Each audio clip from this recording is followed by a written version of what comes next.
All right, everybody, welcome to the show. As always, of course, I'm Pat Sherwood here with Adrian Bosman, but we've got a special guest. Mary is joining us today, Olympic weightlifter. So thank you very much for giving us a little bit of your time today.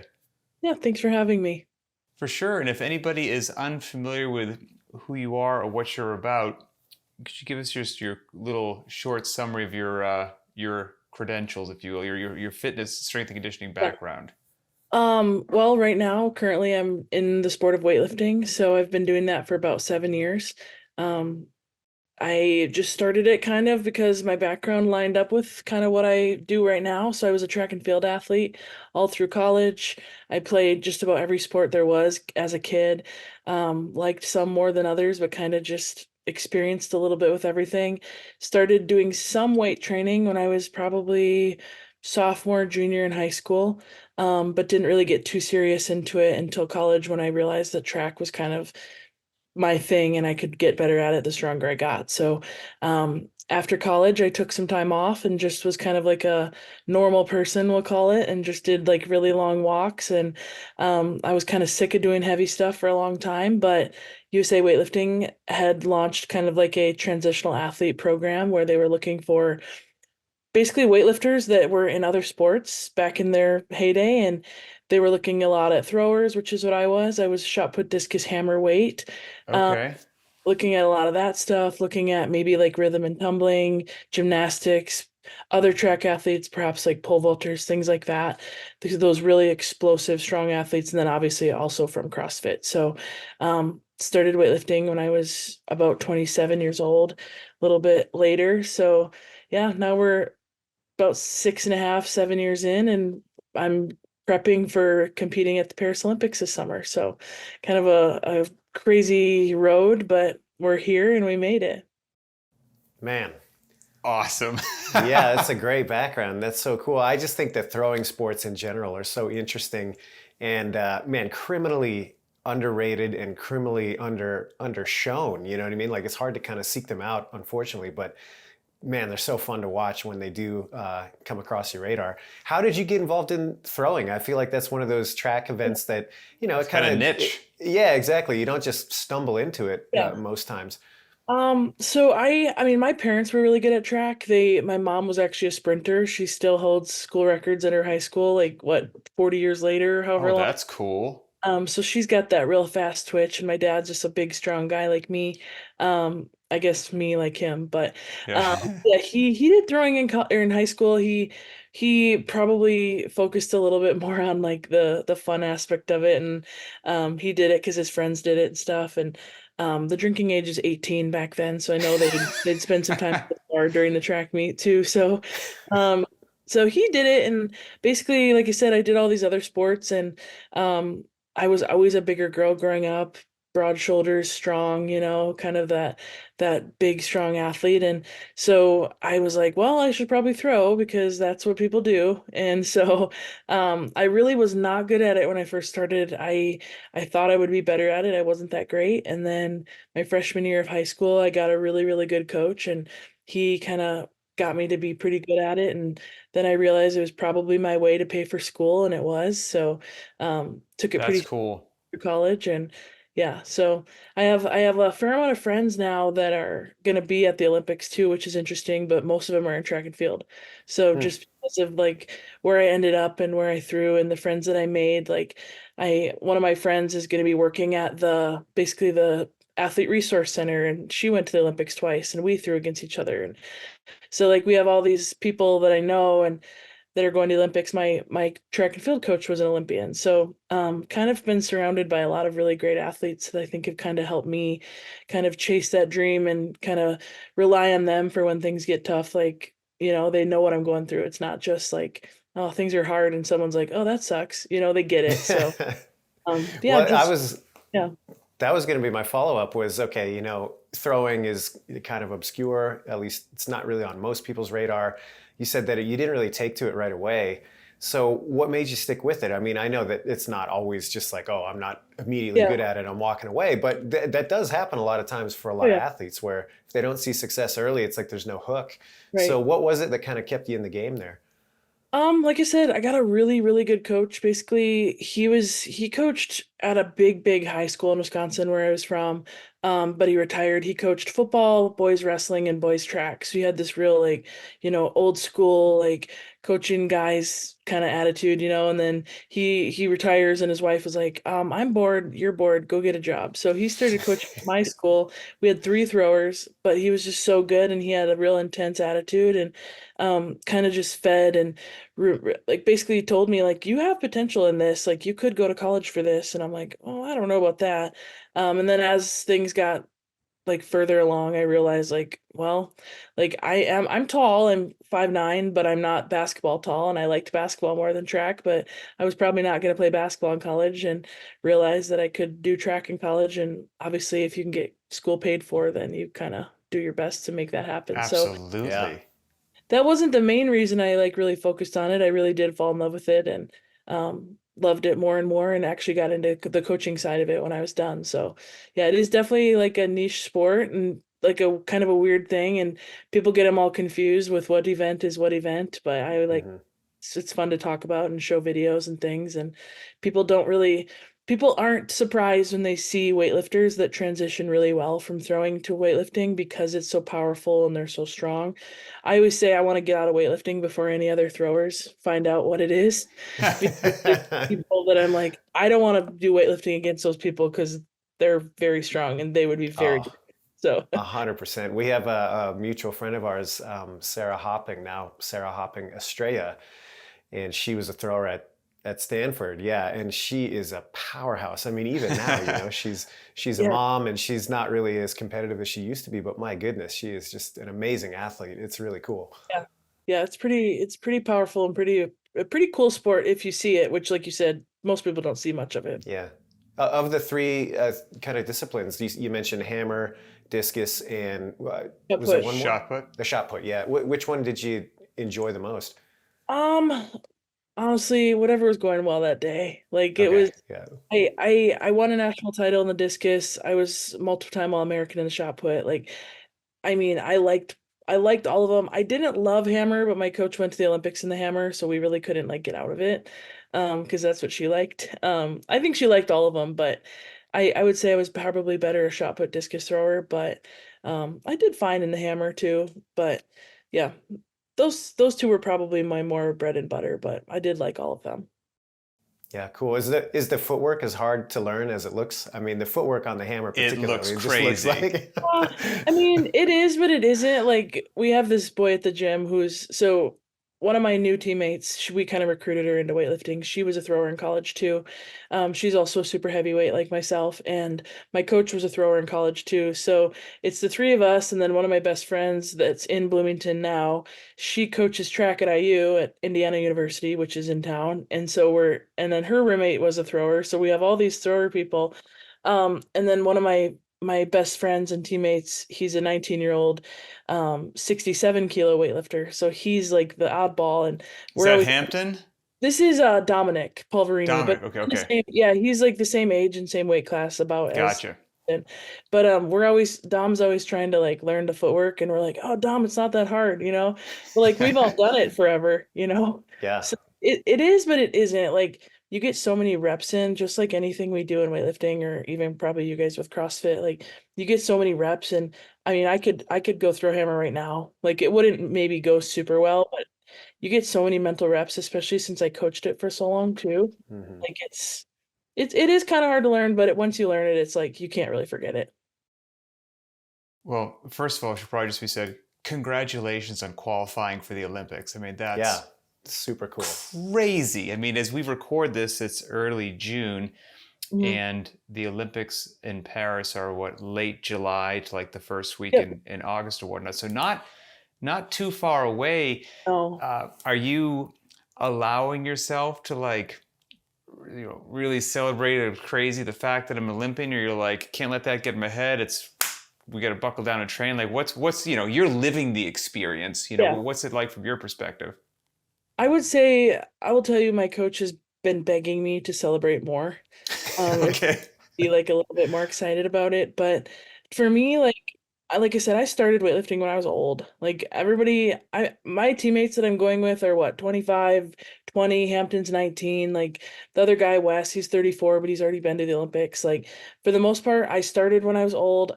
I'm old now, like in weightlifting, in the grand scheme of things. So my thing is I wouldn't have started the sport and took it so seriously if I didn't really have like a goal of making the Olympics. So Mm, for me, it's like I would have been way more like emotional if I wouldn't have made it. I'm still like emotional in a good way because I did, but at the end of the day, that was the goal all along. So I think I'm definitely excited. I'm trying to celebrate. I'm trying to like give myself the credit that I deserve. But at the same time, I think I am very, very ready for an emotional like crash as soon as I get done lifting in Paris. I think that's gotcha. what will hit me. So I think I'm just trying to focus like on training super hard right now. And we've had like a ton of media stuff, like just random stuff that I've never had to do before. And that's kind of like also like reminding me what's going on. But at the same time, I'm like, I don't know, that it was the plan all along, and I think I would have been way more bummed if I didn't make it than I am excited about making it, which sounds kind of weird, but I have just one more quick follow-up question to that because maybe I misunderstood. When you said it was the goal all along, what I thought initially you made it sound like was you competed in college, you yep, did profoundly well, then you're just a regular civilian yep, walking around, kind of bored or whatever, looking to yep, get back into something. The USA Weightlifting had this program, and wow, here you are. yeah. Did dreams of the Olympics creep in during college? Did they creep in after college? Did they creep in after you dipped your toe in the waters with Olympic weightlifting? Like, when were you like, this is something I actually really care about and I'm going to pursue? Yeah. So I always wanted to go to the Olympics in track. Like that was always Okay. mine. My last meet I competed at was US Championship. So it was the top like 24 people in the US. It was like a really amazing meet. And that was the last meet that I competed at in college. The plan all along was take the summer off. Like you just graduated college, you need to figure out how you're gonna make money, how you're gonna be like an adult. So I was gonna take the summer off, I was starting an internship in the fall and I was going to start basically training again. My internship was at University of Wisconsin with the track team, so it was the perfect opportunity for me to just I had the facilities, everything I need Mm, to be able to train post collegiate. After I took that summer off, I was eating like so well. I was walking a ton. I lost a ton of weight, and I was like, I don't ever want to throw again.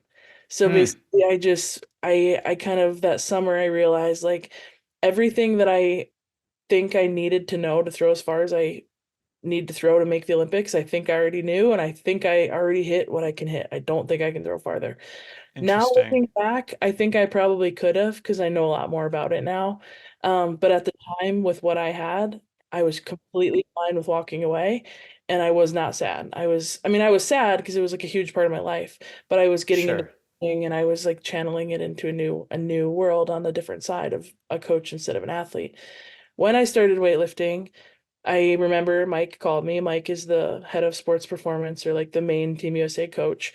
He was like, "You like have a ton of potential. I've seen your lifting videos from college." And I'm like, "Oh, I don't know." And like deep down, I'm like, "I don't know if I want to work that hard again." You know what I mean? Right. Sure. Like Yeah. to be Yeah. completely honest, like and I was content with what I was doing and I was working full time and whatnot. So um I guess I just thought about it for a little bit and I started like maybe that next week. So I definitely when I first started weightlifting, I was like, well, I mean, I probably was better at lifting in college than throwing anyway. When I was throwing, I was like, I was a good thrower. I was like making it to nationals and placing at those meets and whatnot. But my numbers in the weight room, I probably should have thrown farther, but Interesting. I Okay. didn't. So, but yeah, when I started weightlifting, I was like, maybe I could like make international teams or make like maybe the Olympics, you know, and there's a tiny, tiny, tiny little carrot way at the end that maybe I would chase. But at the same time, I thought maybe I had potential to make teams and whatnot. But yeah, that was definitely a goal of mine. And as I've went on, that was something that I was like, I really have to do. Like I'm working too hard and I'm giving up too much to not do it. So I got to really try.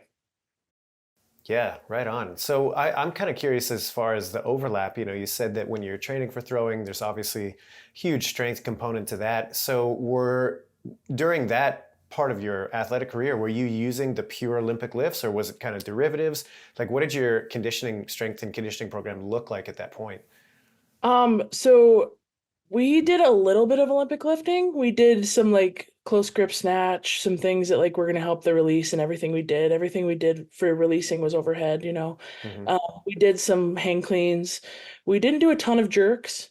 And then we just did a ton of squatting and a ton of bench Yeah. press because like you really need to be so strong. And we don't, I mean, in Olympic weightlifting, we don't bench at all. Like I might have like a dumbbell bench day like for an accessory just to kind of like since we pull so much like to kind of open up my back and chest a little bit. Sometimes we do a little bit of that, but we benched a lot. So just like things like that to get super strong, especially for the shot put, but it you did some of it, so I kind of knew what I was doing when I got into weightlifting, but also I hadn't really had any experience snatching, like full out snatches, and I had very little experience doing anything from the floor. So that Mm. was kind of a learning curve. But for the most part, like I've been spending the whole time I started weightlifting, like figuring out how to snatch. And sometimes I think I figured it out and then I just didn't. And I've gotten a ton better at it, but I still have some room to grow in it. And I'm definitely probably a better clean and jerker, but that's okay. We're working on it. You Well, know, that's sorry, Pat. I got oh, to get good. this in there. It's just that's a great message for our audience, I Yes. think, because hey, we got mostly a CrossFit audience, and I think sometimes people get a little bit over ambitious about their learning Yeah. timeline, and they feel like, oh, I should be able to pick this stuff up in a month or two and just have it all be smooth. To hear you, who's focused on the Olympics and you have aspirations for like the highest level of this, saying you're 7 years deep and you're like, yeah, I think I've got the snatch at this point. I think that's an awesome earmark for people to recognize. It's like, hey, look, this is a long-term pursuit. This isn't something that just like happens. You Yeah. have to really develop it, and it's okay if it takes time. That's kind of the point. So just had to get that in there for our Yeah, listeners. 100%. Yeah. Anyway, sorry, Pat, I didn't mean to cut you No, off there. I was going to say, to give context to our listeners out there or viewers, who are in a pure CrossFit realm, because we have what we consider, nice numbers. Mary, what are your top lifts thus far that you've done in clean and jerk and snatch? So in training I've snatched 124, so I'm not sure what that is in pounds. I'll do it real quick. Let's see. 124 kilos times 2.2, 272.8 pounds. Yeah, Man. so I That's that was in training. I have snatched 120 in meets, so 270 or two okay. something like that. In the clean and jerk, I have the American record in the clean and jerk, so that's 163 kilos. I've done 166, but I got called on a press out, which is fine. Mm. Yes, Was Okay. that yeah. was that in the same meet, or was that No, in a different meet? I've done 163 twice. I did it once at the Arnold in 2022, and then I did it once at an international meet in Qatar in the end of 2023. So the Okay. 166 that I did, basically it was at World Championships, and I had placed second already. So we just loaded the bar up. I'd never taken 166 before, so we just were Wow. like, why don't you put it on there and just see if you can make it? And I made the clean, which I don't know how. And then it was just a little pressy, so that was kind of a Wow. bummer, but hopefully we That can make it. answers a question I had. Okay, so for everyone at home, that's 358.6 pound clean and jerk.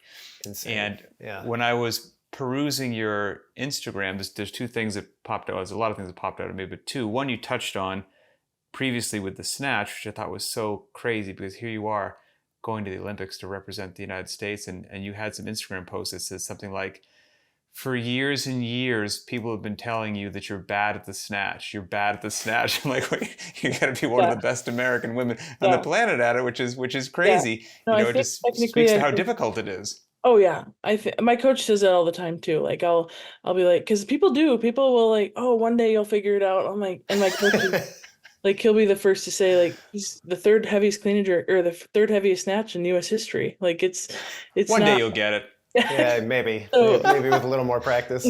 yeah, like keep looking at it. But yeah, I know there's things that I can iron out in it, so that's how I know I can improve on it. But in the Mhm. snatch is so weird because it's just the snatch is I was like with throwing, like since I have so much more experience in throwing, like the snatch was like for me like the discus or the hammer. Like you have to like be pretty graceful and pretty like you're still kind of like aggressive in it, but you have to be pretty relaxed and whatnot. Whereas in the clean and jerk, you can kind of be like a lean, mean, like aggressive machine instead of Hmm. the shot put. The shot put's kind of like that. So Mm-hmm. maybe that's why I was better at shot put and not as good as the other ones. But at the same time, yeah, it's just a lot of practice, a lot of reps, a lot of drills and Yeah, things. So My second question, and I could throw it back to you, Adrian, and you sure. touched on it, so maybe that's what it was.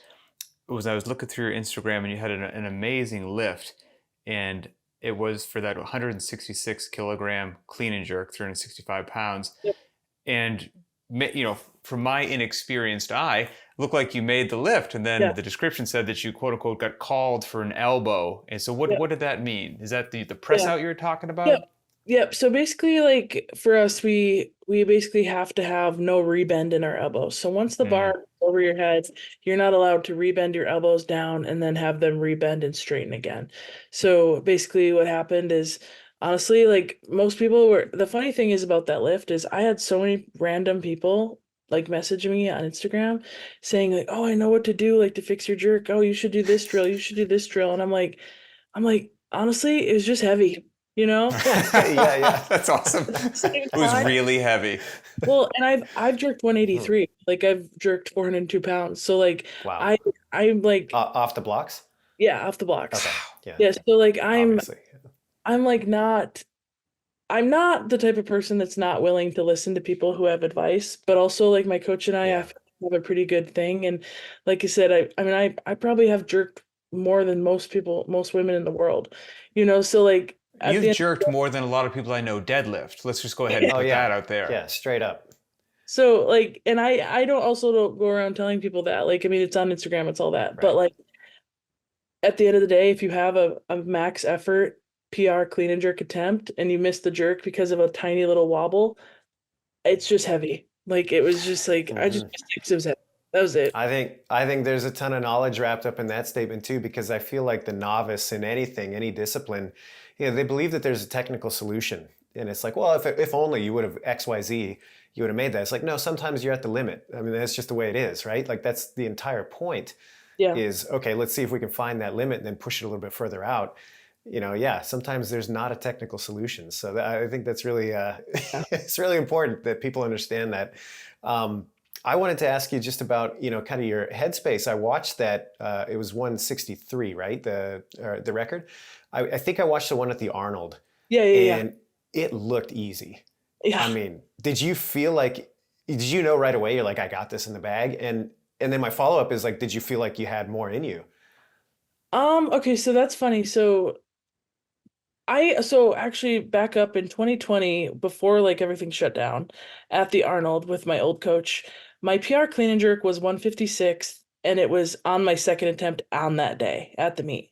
Hmm. Just because we were like, whatever, like that looked pretty good. Like we're just gonna wing it. We put 163 on the bar just for like, and I had never attempted over 156, which I just attempted like 3 minutes ago. That's awesome. So we put it on there and made the clean. Again, don't really know how. And I got called for a press out on that, which Mhm. was a press out. I had no business even taking the lift, let alone almost making it. So 2 years in front of basically 2 years later, we load up 163. So it was like kind of something I wanted to do at the Arnold because Mm. I got called for it the first time 2 years before. So I played all these scenarios in my mind, like, okay, you'll take this at the opener, and then you'll do this, and then you'll take 163. Or you'll take this, and then you'll miss 163 on your first attempt, and you'll have another shot at it on your second one. In no scenario that I played out or practiced in my head did I make it on the second attempt, so I didn't have anything planned for number three. So basically, when I made it, my coach like gave me the option, like, do you want to go again? I'm like, well, I mean, I guess I should. But like I was already, and plus there's so many people there, as the most people I've ever competed like with watching, and I love that. I would much rather like lift in front of a ton of people than ever like talk in front of three people. But Mhm. like it was just so exciting, and like my adrenaline was so high. But then to bring it back down and have to take another lift that would have been another PR, like again, like 2.5, 3 minutes later, I pulled it, I got a little bit under it, and I just shot it in front of me. So I Yeah. did I think I took 66 that day as well. But I probably should have just been like, I'm done. So yeah, it was a probably what I think it'll go down as one of my favorite memories of weightlifting. That I always say, like, when I retire, I want to retire at the Arnold, like doing something on like the strength stage with weightlifting and all that because of how good of a job they do. Mm. Yeah, that was a pretty amazing day. Boz, Yeah, super have you been to cool. the Arnold? You know, it's crazy. All these years knowing Bill and Katie and all of these years being involved in CrossFit, I've never been to the Arnold. Okay, I've funny. seen videos of it. I've got people that Me have competed neither. in And tons of different disciplines, but yeah, never it been drives there. me crazy. Like it's on my bucket list of what I want to do and go Yeah. because everyone just raves about it. But I was going to ask you, from having competed there at so many other places, Mary, and you say you enjoy it. Are all, and it sounds like I already know the answer to the question based on what you just said, but I was curious, like with all these different competitions you do in the U.S., international, do they all feel the same? Or do they all feel wildly different? And which do you prefer, and how does that affect what happens when you walk out there on stage? So I've done probably just a few more national meets than I have international because I haven't I again I have with COVID and stuff, like as long as I've been lifting, I haven't done as many meets as people would think because so many Okay. canceled so Mm. long. So Mm. the funny thing is like, so I said I've taken 163 clean and jerk twice. The first time at the Arnold when there was like probably 5,000 people there. The second time I took it in Doha at one of my last qualifiers for the Olympics, and there was probably 7 people there. Like it was like the Interesting. smallest meet you've ever seen. And the funny thing is it was a giant arena, so it felt even that much more empty because no one there. But that was the number that I needed to bump off the woman that was on top of my score for the Olympics. So it didn't have anything to do with the fact that it was like the record and people were like, why didn't you go 164? I'm like, because I needed 163, and when you're at those Yeah. numbers, you don't get greedy because you just know what you Yeah. need.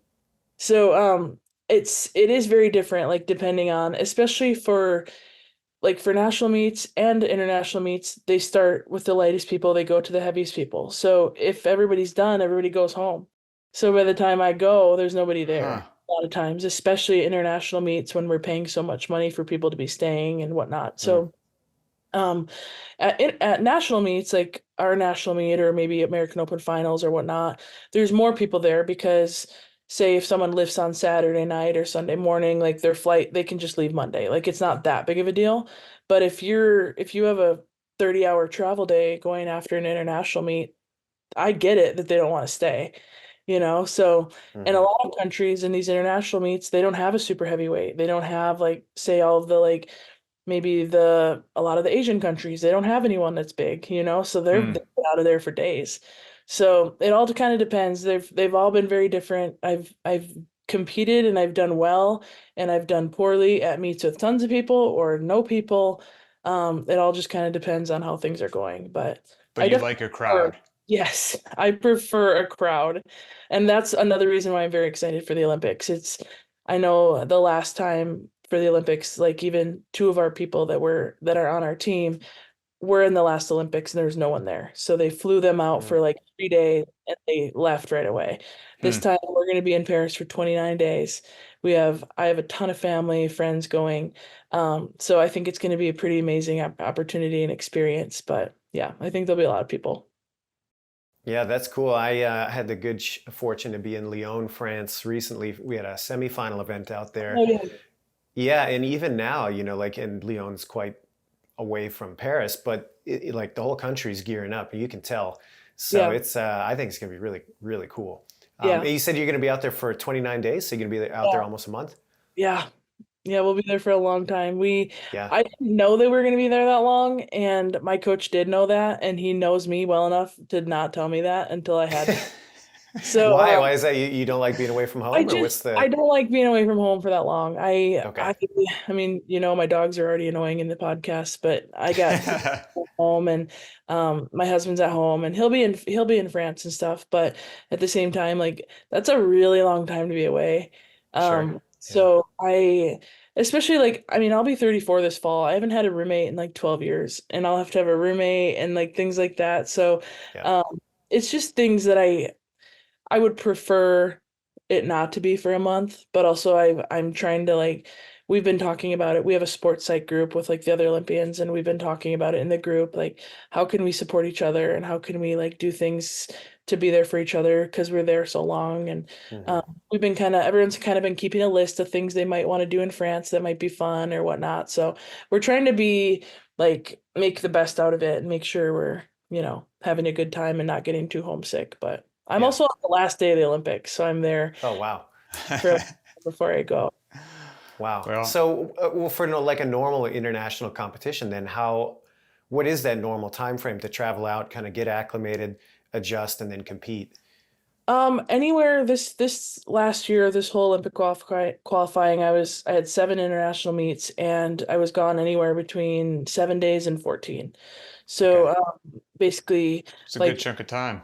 yeah, I mean, for example, we had a meet in Cuba. So like we didn't go that early for Cuba because it's like such an easy travel and we didn't really need to be there that long. So the only reason we were there for even a week was because we got stuck and our flight got canceled. So but we had a meet in Saudi Arabia or in Thailand, like those two meets we went for 2 full weeks because of just being like I've never even been international before weightlifting. I've never flown international.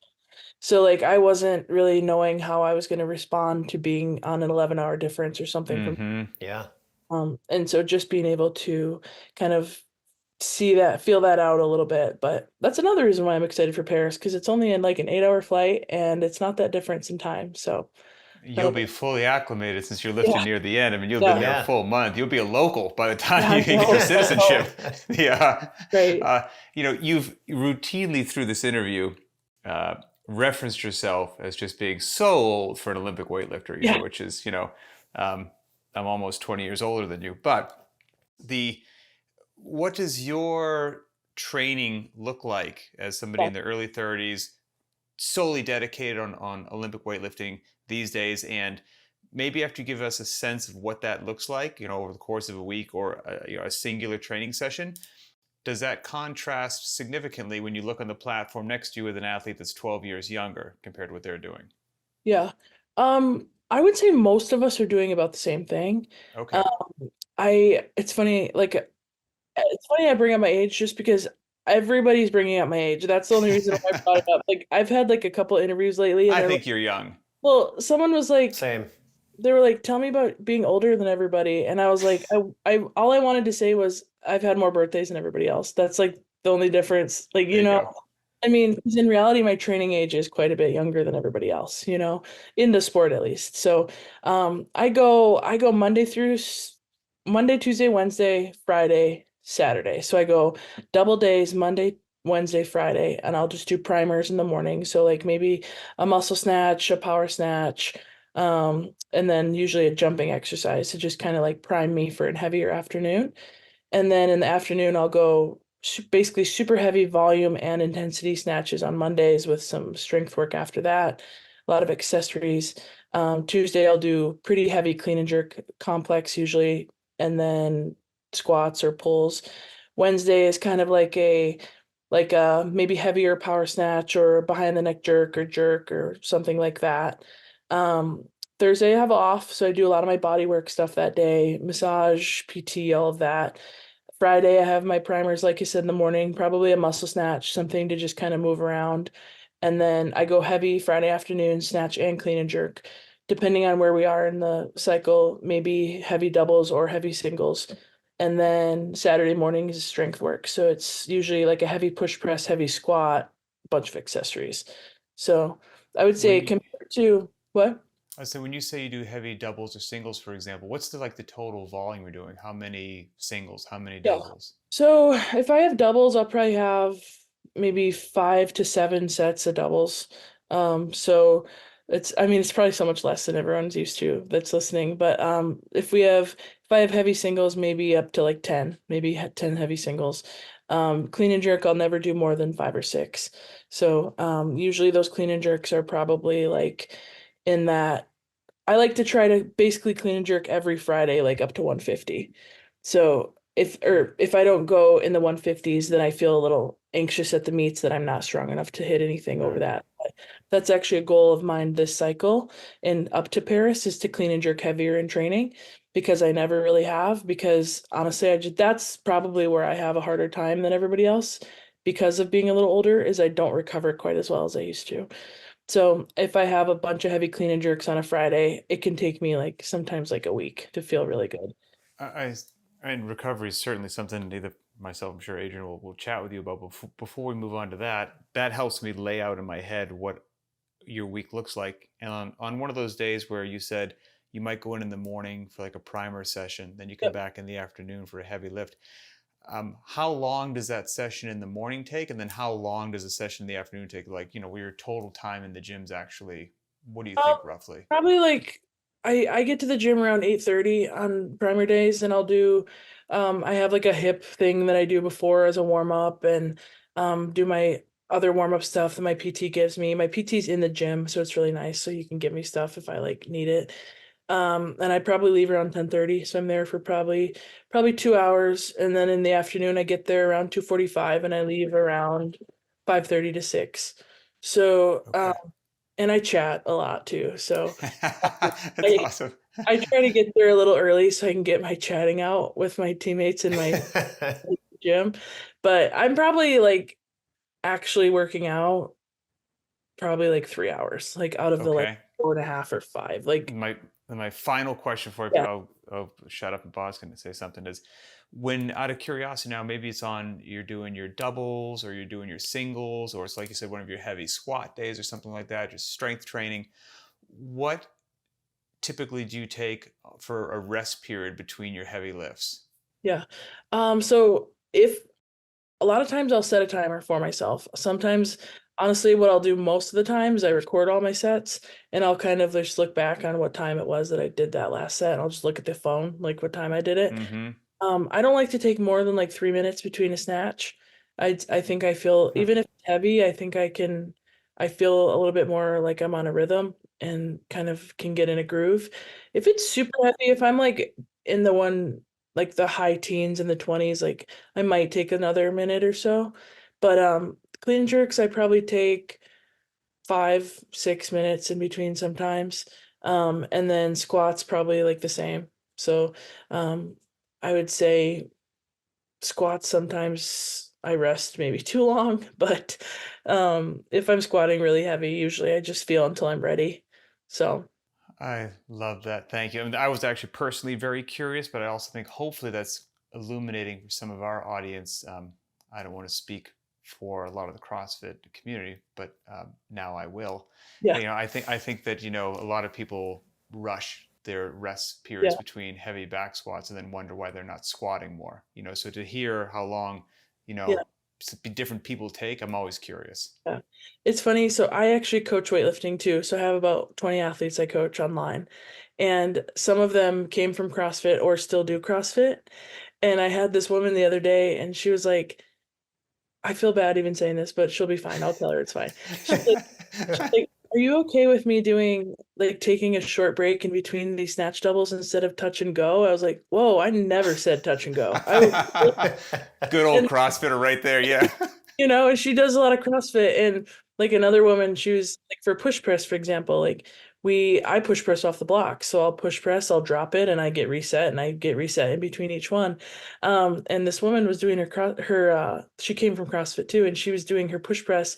And I was like, whoa, like, why are you going so fast? And she was like completely unbroken and like fine, but she wasn't doing as much weight as I would have liked. And what I know she could have done. And I told her, I said, you're doing it too CrossFit-y. Like you need to do it Yeah. like Fair you enough. need to take, for your strength stuff, I think I always say I want to dabble in CrossFit when I'm done. Like I won't be able to do any of the hard stuff, but like I was Let want us know. Let us know. to We'll hook you but Yeah, up.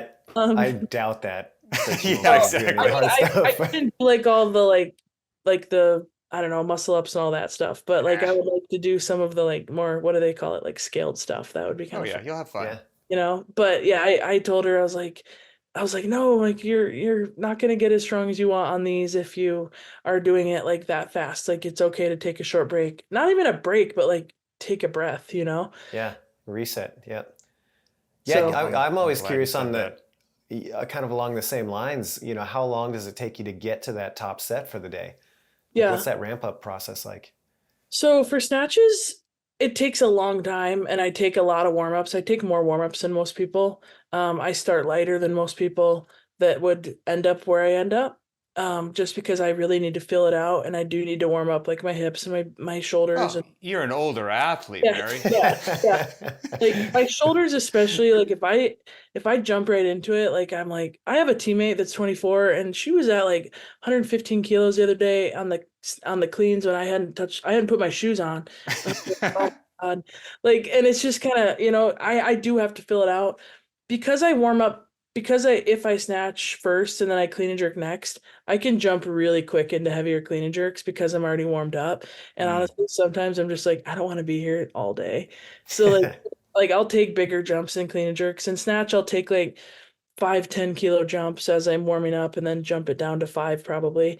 In clean and jerks, I'll take like 20 kilo jumps because I'm like, that was good, And I Yeah. obviously like feel it out. Like if I'm feeling crummy, I won't do that. But usually if I'm warmed up from snatches, I can be at my top set in probably like 4 or 5 clean and jerks. Yeah, right on. I've, Boy. I got something that you sparked this question in my head when you said that you've got some. I'm going to probably get it wrong, but something like you've got some mental coaches or psychologists or Yeah, yeah. that help the team as well.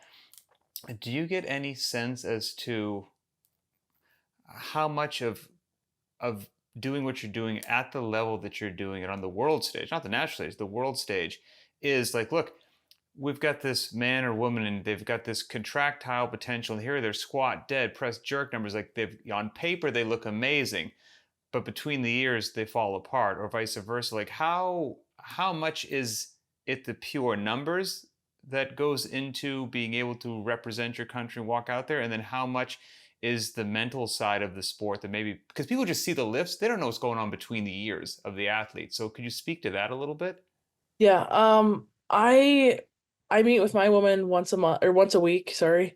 So I meet with her and then if I need it more, I especially in the last year or so with the qualification procedure the way it was, I relied on her a ton because my numbers are like really high in the weight room, but there's times where I like whether it's an imposter syndrome or something like maybe I guess it would be imposter syndrome, just don't believe that I'm supposed to be there or how did I get here? Or even Mm, after I qualified for the Olympics, I'm like I had a really bad week like a few weeks ago, just mentally, and that kind of went over into my physical side of the training and whatnot. And I'm just like spent the whole week thinking, like, how did you even qualify for this? Like, there's no way you should have done this?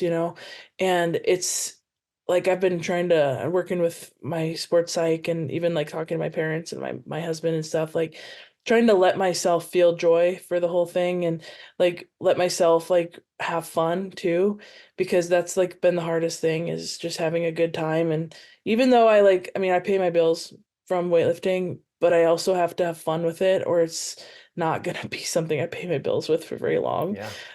So it's like for me, it's way more mental than it is physical because I was like, I mean, I was blessed with a really good genetic set. Just, I guess I was just mm-hmm. blessed with genetics. And like my family just is very supportive and I have all these amazing things and the biggest downfall for me is my basically between my ears sometimes. So, I don't know. It's something that I'm constantly working on, but When you get in those, well, I guess my short question is what helps? What helps you get to a better place mentally to reframe something, to alleviate the stress or bring the joy back? Because maybe some of the things, you've got an actual professional that you work with, which most of us don't. So yeah. there's probably plenty of people that are dealing with. I mean, we've got a lot of people that aren't representing the United States of America that stress themselves out just going in and doing a workout of the day for no darn reason whatsoever. So anything might be helpful. What are some techniques or phrases or what is it? I think I have helped or found help just with writing stuff down. So like I never really was big on like the journal thing. I was like, "Ah, I don't really need a training journal. Like most of my numbers are already on my phone, like my numbers on my program. Like, but I have found that that kind of helps because, and my coach always calls it like looking at receipts. There's things that we do that kind of like we can look back at and be like, well, what do you mean like you're the worst at this ever? Like look back, you just did like, well, I didn't mean like besides that. Mhm, So, like, Yeah, that's something I think is really important, just writing stuff down because, and like I said, I record a lot of stuff, like my lifts and stuff, so I can look back and be like, well, I can't be that bad at weightlifting this week because 3 days ago I did this, so kind of doing that stuff. Also just honestly just giving myself grace and realizing, and I think this can be something anyone can learn, whether they're just walking into a gym or they've been doing it for a million years, is just like you're gonna have things that affect how you train that day, or whether it's like your life is a little bit stressful, or you're stressed out that like groceries are so expensive right now, or you're stressed out that like you might not be getting along with your partner or things like that, or you might not be feeling well, and like all of those things kind of affect our body much more than we understand and would like Mm. to admit. So I try to like I'm bad at it, but I'm trying to be better at it. Just realizing like it's okay if you feel this way one day. You're not going to be a terrible weightlifter after one day of feeling like not that great. Things like that. And then also just like there's a ton of apps like for just breathing and people talking to you. And some of them seem really corny, but I don't think they are. I think you just have to find something that works for you. Just like having someone like tell you when to breathe or tell you when to kind of just like how to meditate or how to visualize what you're doing. And I think that it can be, again, important for people that are never stepped foot in a gym and people that are, again, trying to medal at the Olympics, just realizing some days are going to suck. Some days are going to be awesome. Most days are going to be just in the middle. They're going to be just fine. Um, and on the bad days, just try to breathe a lot and not freak out. And that's what I'm working on, not freaking out. I think that's pretty solid advice across the board. Is that not freaking out? Yeah, and I mean not to make it about me, but I find it, it's interesting what she said about, when you have those days that are not your best, and maybe there's external factors going on. I've been in the position many times where that makes it worse, right? Like I'm having a bad session or whatever, and then you're like, well, I'm having a bad session. I'm going to have a bad session now. And you Yeah. get really hung up on that, and you're like, well, that's clearly not helping. I'm not doing myself any favors getting locked into this mentality. So yeah, I think that's a tough skill to develop, but an Yeah. important one, It's no very, matter what your aspirations are. yeah. Well, I think it too can, I mean, carry over even into work and stuff, like Yeah. I worked for a while and I haven't worked in 2 years, like a normal job, I guess.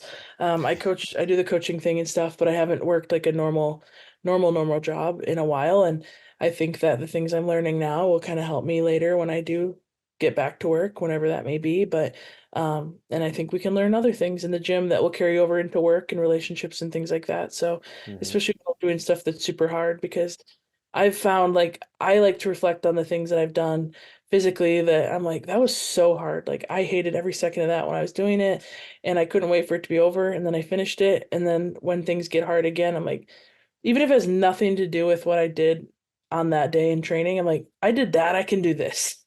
So just kind of like getting that to carry over into other parts of life too. I love Well, that. speaking about other parts of life, how are you finding balancing regular life with your goals of heading to the Olympics? Is that a It's a is that balancing act. Yeah. Yeah, it's especially it's like a so when we used to live where we did, we lived in Oshkosh, Wisconsin, and I worked at a university there for a while. And my husband worked second shift and I was working like all the time. Like I coached track at the university. So I was coaching track, I was doing other stuff. I went back to school, I was lifting, so I really had no time. And then when we moved here to Bloomington, we have much more flexible schedule. My husband's on a normal shift, and all of a sudden we have like all these friends that we really like that we never really had like friends to hang out with where we were. And so I've had to kind of manage that a little bit too. And I don't know if you guys follow basketball much, but it's true. a little Like bit?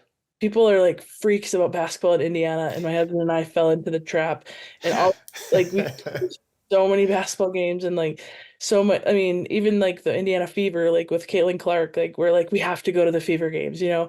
So I've been especially lately really trying to just balance and kind of prioritize like, okay, I want to see my friends.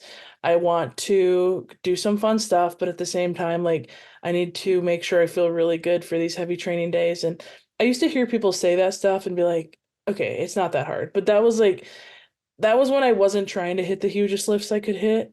And so now that I'm trying to do that, I'm like, I need to do all I can to make sure on Monday morning I feel awesome. Mm. Mm, Because if I feel mhm. awesome Monday, then I'm going to be happy about Tuesday, and then Tuesday will be good, and then Wednesday will be good, and then Thursday I'll get to recover again, and then Friday I'll be so good and I'll be able to go so heavy. So I'm trying to just realize that this is temporary, like how I'm living and how I'm like training, and trying to know that like the fun stuff will come a little bit later. But right now, like I gotta kind of, especially right now that it's June and I leave in 6 weeks to go to Paris, I need to really make sure I'm like buckling in and doing the stuff even when it's not that fun. Well, Boz, I just got one more. Do you got anything? No, I think that was it. I mean, yeah, I just, I could talk to you about the ins and Sure. Yeah, outs of of this all course. day long, but I don't have any other specific questions. I guess I'm just curious, Mary, showing up to the Olympics, Mhm. do you have goals? And I don't even know if even asking that question is Yeah. taboo, like because you don't want to put any pressure. So like I'm not quite sure. So it's a Yeah. very innocent question. Yeah. No, I mean, my goal is to walk away with a medal. So, I there's one woman from China who is like the best ever. She'll go down as the best super heavyweight lifter we've ever seen, I bet. And then there's a woman from from South Korea that's very, very good. And then there's three of us within 3 kilos of each other in third Mm, place. Well, I'm in wow. tech fifth place, but so and that was with a total that I know I can improve on. So my goal is to medal. My goal is to walk away with a bronze medal. I mean, and there's scenarios in which that could change the color, but most likely it would be a bronze medal that I go for. And I think everyone knows that. So it's not really, I don't feel like weird saying it.